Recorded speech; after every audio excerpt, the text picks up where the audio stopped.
ஈரோடு பரப்புரை கூட்டத்தை பத்தி உங்களுடைய பார்வை என்ன? ரொம்ப கேவலமான பார்வையா தான் இருக்குது. ரொம்ப அசிங்கமா தான் இருக்குது. தூய ஆட்சி தருவான் அப்படின்னு சொல்றான் விஜய். ஆனா எஸ்ஐஆர் பத்தி பேச மாட்டான். திருப்பரங்குன்றத்துல சங்கிங்க பண்ற கலவரத்தை பத்தி பேச மாட்டான். டீலிமிட்டேஷனை பத்தி பேச மாட்டான். இப்போ 100 நாள் வேலை வாய்ப்பு திட்டத்துல பிஜேபி பண்ற அயோக்கியத்தனத்தை பத்தி பேச மாட்டான்.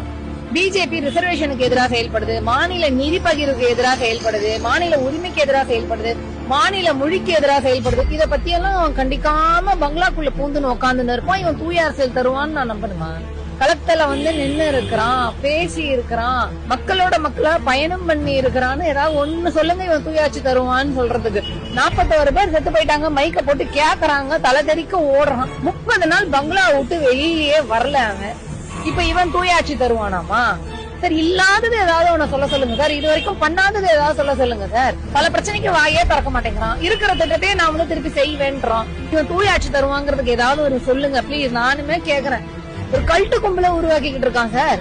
அந்த கட்சியில இருக்கவங்க போய் கொள்கை என்னன்னு கேளுங்க. விஜய சிஎம் ஆக்குறதுன்றீங்க. உங்க கட்சியோட கொள்கை என்னன்னு கேட்டா சொல்ல தரல. ஏன்னா அவன் சொல்லல, அவன் இது வரைக்கும் பேசல.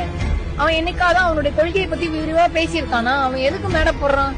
வைக்க புச்ச திமுகவை 4 திட்டிட்டு பங்களாக்குள்ள போய் உட்காந்து தனக்கு ரசிகர்களா இருக்கக்கூடியவர்களையும் ஒருங்கிணைத்து அதன் மூலியமாக ஓட்டு பொறுக்க முடியுமான்னு பார்க்கக்கூடிய ஒரு அதிகார பசி நிறைந்த ஒரு சைக்கோபாத்து தான் விஜய். இல்ல, நீ என்ன அரசியல் பண்ண வந்திருக்கன்னு நான் கேக்குறேன். திமுக வெறுப்பு தான் இங்க காலம் காலமா திமுக உருவானதுல இருந்தே பார்ப்பனியம் விதைச்சுக்கிட்டு இருக்க. அதே தானே நீயும் கையில எடுக்கிற, அதே வாந்தியா தானே நீயும் நக்கறன்னு நான் கேக்குறேன். சார், இவன் எதுவும் சார் அந்த 10 நிமிஷம் வரான் சார், எழுதி கொடுத்தத படிக்கிறான் சார், போயிடுறான் சார்.